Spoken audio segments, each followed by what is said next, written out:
কার্যক্রম আমরা স্পষ্ট ভাষায় বলতে চাই, আপনারাই সেই স্বার্থন্বেষী মহল।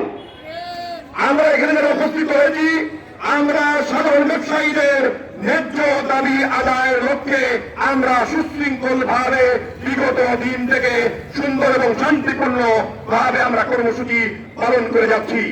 আপনারা হয়তোবা মনে করেছেন যে এই সাধারণ ব্যবসায়ীদের এই শান্তিপূর্ণ কর্মসূচি দেখে যে আমরা জেগে বসে আছি, বসে থাকবো এবং স্বার্থন্বেষী মহল বলবো ওদেরকে, কিন্তু না।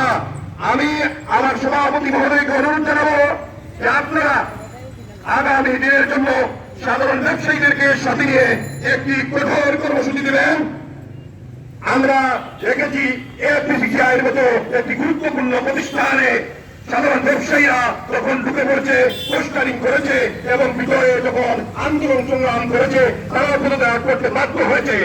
আমাদের সিলেট একটি শান্তিপূর্ণ নগরী, কর্মপ্রাণ মানুষের প্রধান ব্যবসায়ীদের এই ঠিকানা।